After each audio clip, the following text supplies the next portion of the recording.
বাংলাদেশের মানুষের মন অনেক বড়। ভুল অতীতে করেছেন, ৭১ সালে ভুল করেছেন, ৮৬ সালে ভুল করেছেন, ৯৬ সালে ভুল করেছেন, ২০২৬ সালে এসব মানুষকে বিভ্রান্তি করে টিকিট মিকিট বিক্রি করেছেন। আসেন এইসব বিভ্রান্তি রাজনীতি থেকে বেরিয়ে আসুন, এইসব মিথ্যা রাজনীতি থেকে বেরিয়ে আসুন, এইসব উস্কানি দেওয়ার রাজনীতি থেকে বেরিয়ে আসুন। এই সকল রাজনৈতিক দলকে পরিষ্কার ভাবে আমি বলতে চাই, আপনারা যদি মনে করেন অতই জনগণের প্রতি আপনাদের দায়িত্ব আছে, তাহলে আপনাদের পরিকল্পনা নিয়ে আসুন জনগণের সামনে। আপনাদের পরিকল্পনা যদি আগামী ৩ মাসের মধ্যে সমস্যার সমাধান করে দিতে পারে, তাহলে আমি আপনাদের পরিকল্পনায় গ্রহণ করব।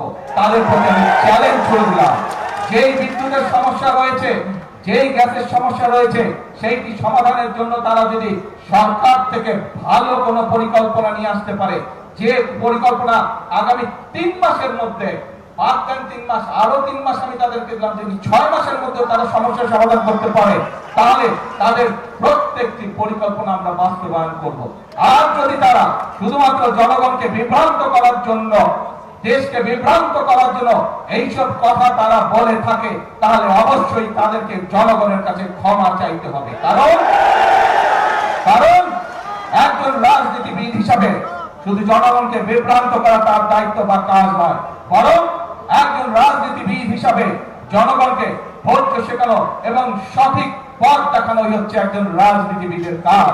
সেই জন্য আপনাদেরকে বলবো, আসুন, বিভ্রান্তির রাজনীতি স্বৈরাচার করে গেছে, মিথ্যার রাজনীতি স্বৈরাচার করে গেছে, ভাঙচুরের রাজনীতি স্বৈরাচার করে গেছে।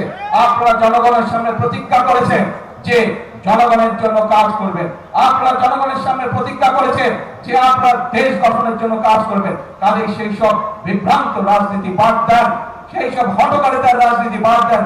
আসেন, জনগণের জন্য কি করতে পারবেন, কি পরামর্শ আপনাদের দলের মধ্যে আছে, সেটি জনগণের সামনে তুলে ধরেন। কি পরিকল্পনা আপনাদের মাথার মধ্যে আছে, যা জনগণের উপকার করবে, যা দেশের মানুষের উপকার করবে, সেইটি জনগণের সামনে উপস্থাপন করেন। রাস্তায় বসে ভাঙচুর করা, রাস্তায় বিশৃঙ্খলা তৈরি করার দিন শেষ, সেই রাজনীতি শেষ। জনগণ এখন সেই রাজনীতি আর সমর্থন করে না।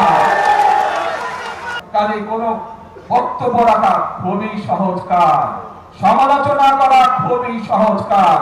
যদি মূলত থাকে, আসেন, ছাদের হাত গুটিয়ে হ্যান্ডেল করে কেস করে কোদালাতে মাঠে নামো, মানুষের জন্য কাজ করো, দেশের জন্য কাজ করো, সঠিক কথা বলো।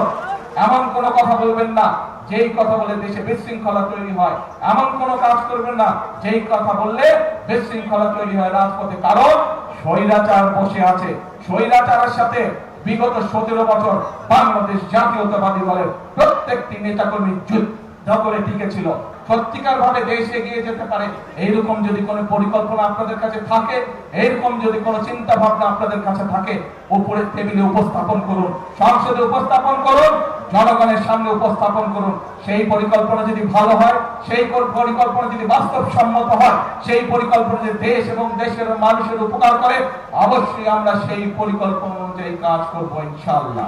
খবরের কাগজ, নিখাত, নির্ভীক, নিরপেক্ষ।